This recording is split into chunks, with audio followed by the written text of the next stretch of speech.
Okay, so stage two, we're continuing the journey.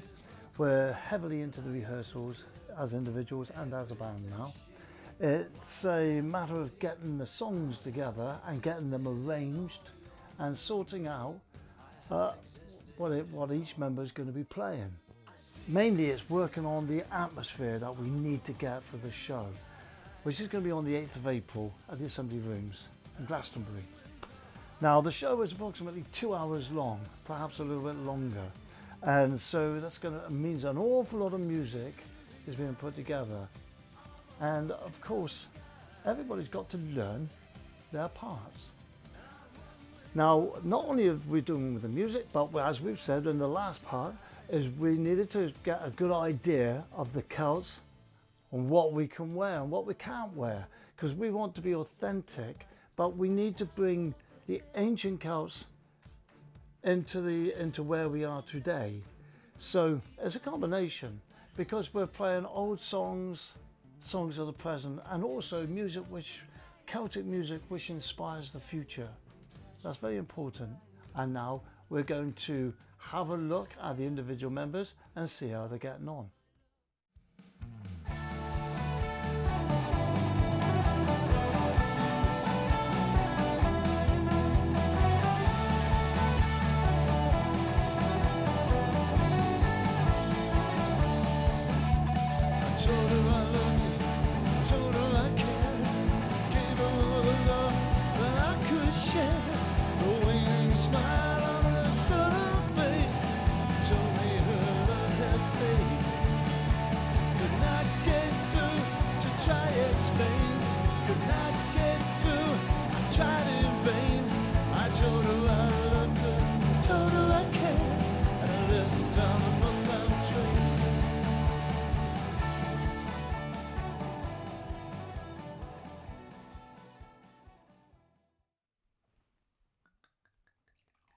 Okay, cheers and welcome, Mr. Mark Vine. Hello. Author, historian, former archaeologist, although you still do a bit, don't you? Yeah, we're going to be digging medieval Weymouth next month. We're on this journey now, a whole new project. It's Celtic Giants. We've been now versed in basically how Celts would have looked and what kind of clothes, how they dressed. And surprisingly, the vibrancy of colours that they used to wear. Yeah. They were a very, very loud people. They were described as rural peacocks, which is a great description of them. I'll tell you what, now just something I've always found interesting. When you're reading old history, if I go back to my school days, we were taught that the Celts were very much considered in the old history of the time, as basically like cannibals running around dragging their knuckles on the ground, covered in hair. You've got to remember that and tattoos. The Celts had no written history, so any ideas we've got of them were written by their enemies, i.e. the Romans. Because nothing was written down by the Celts, the Romans could say what they liked. Yeah.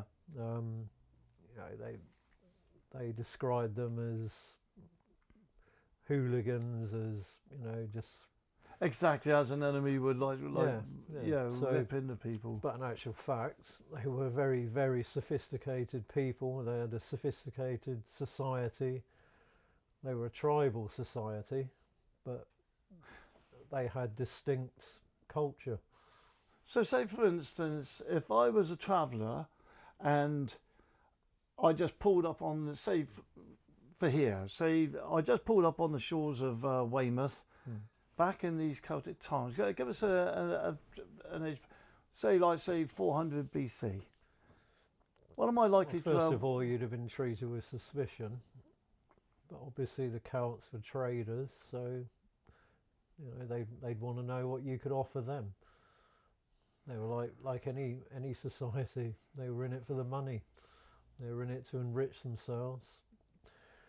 They were a warrior society first and foremost. The top people in their society were the warriors and the druids, the religious aspect. So once they ascertain that you were of no danger to them, they'd want to know all about you and what you could bring to their way of life. Interesting thing you say with the Druids, because obviously there's Celtic society all over Europe, and wasn't it Julius Caesar who come out with, who started using this whole word of describing them as Druids, which stood for like magician and magi and magon. Yeah, it's just a Roman Roman terminology. The Celts didn't call themselves Celts. The term Celt, Keltoi, was a Greek term which meant country bumpkin.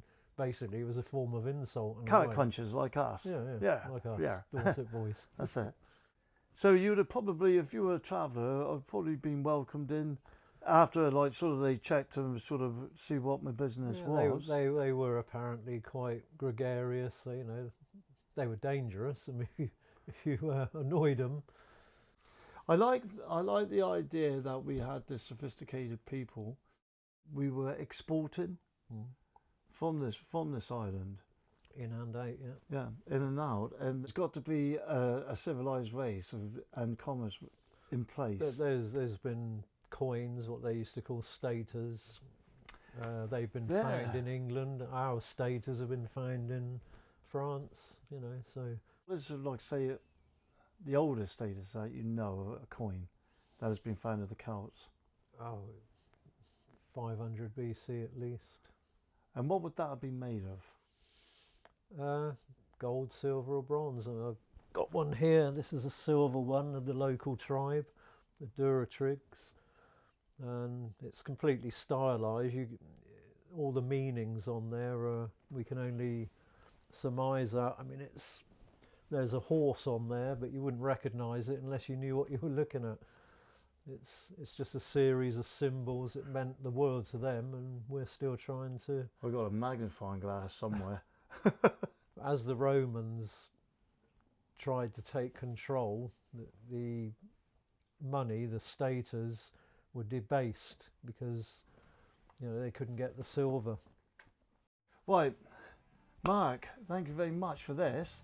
But now we're going to get some more wine down our necks, and then we're going to eat something, and then we're going to get ready to start going and writing a song, and infused with all of this.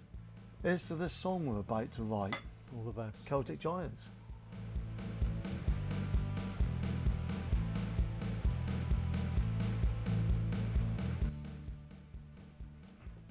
So this is going to be quite good, Mark.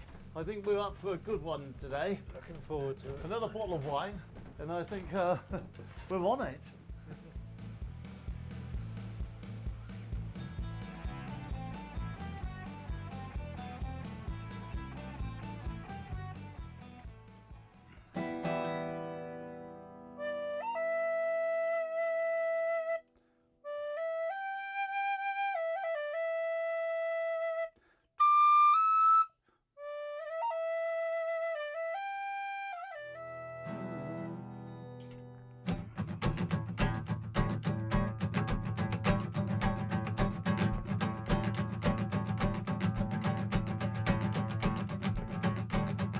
So I'm thinking that sort of rhythm I want to go like.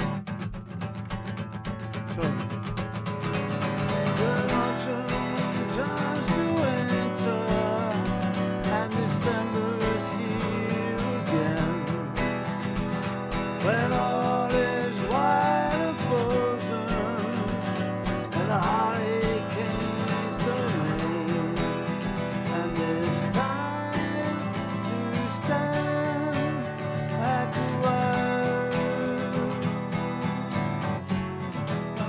It's time to stand and see.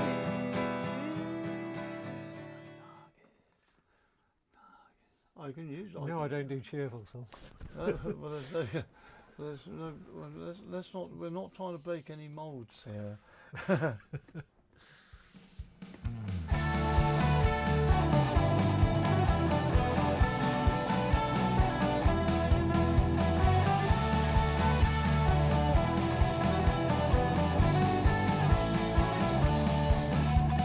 told